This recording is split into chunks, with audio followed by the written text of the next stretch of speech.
my thoughts on the WNBA. Two things. I have two separate thoughts. One, ESPN PR came out with their press release about the amazing ratings they had for the WNBA All-Star Game. It was up 30. No, it was up, what did they say?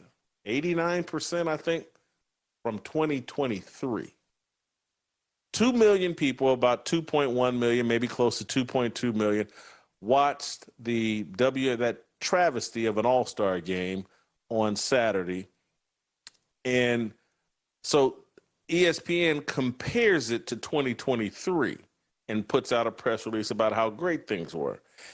But if you compare it to 2024, when Caitlin Clark actually played, it was down 36%. 3.5 million, 3.4 million people watched last year's WNBA All-Star Game. This year, a bunch of people did not watch, and they were smart because that game was a travesty. It was an embarrassment. It's one of the worst things I've ever seen in professional sports. However, I do want to argue whether this is a good look for Caitlin Clark, either way you slice it. There's 1.2 million people did not watch as opposed to last year. But 2 million people did watch this year, and that's a dramatic improvement for anything they've seen before Caitlin Clark.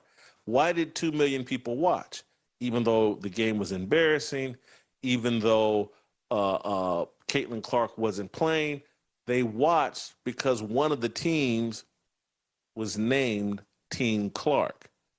Caitlin Clark was the captain of the team. So just her being a captain of the team, just her getting introduced before the game, just her sitting on the sidelines is the reason why 2 million people watched that game. Had she been out there playing, it probably would have drawn 3.5, 4 million people, the same as last year. This is an awesome look for Caitlin Clark. And all of it can be spun. All of this is about Caitlin Clark. The 2 million viewers that did show up, the fact that that's more than twice as many people that watched pre-Caitlin Clark in the WNBA, and the fact that there was a diminished crowd because Caitlin Clark did not play. Everything about this WNBA All-Star Weekend, the fact that everybody called it a huge success and how Indianapolis rolled out the red carpet, all of it is a credit to Caitlin Clark. She did that. She made that happen. She made a city bend over backwards and treat WNBA stars like they're legitimate stars. They got treated like celebrities in Indianapolis. It's pretty ironic that in the city where many of these NBA players have tried to smear Indiana Fever fans, that's where they get treated the best. That's where they have the best WNBA weekend.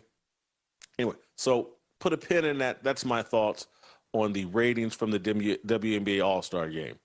Now I want to fast forward to last night, and just probably a bit more of a negative take, but I just got to keep it real. I am so tired of hearing about Angel Reese and her double-doubles. And many of you, as we just talked with Ryan and Jason Barrett and Steve Kim about, many of you are stat watchers. You're not game watchers. We've reduced sports to just watching box scores and tweeting out our thoughts about box scores. And so Angel Reese is the double-double queen. They got the brakes beat off of them last night by the Minnesota Lynx.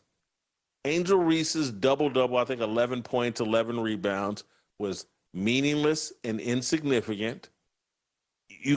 I think we got some highlights of Angel Reese from the WNBA All-Star Game. If we could play those while I finish my thoughts out here. I mean, from last night's game. This isn't from the All-Star Game. This is from last night's game. Angel Reese was back to doing Angel Reese things, blowing layups, getting her own rebounds. They've turned her into a point forward. She had 9 turnovers last night. I think her plus-minus was minus 19. But all we keep hearing about, she now has 2 double-double streaks.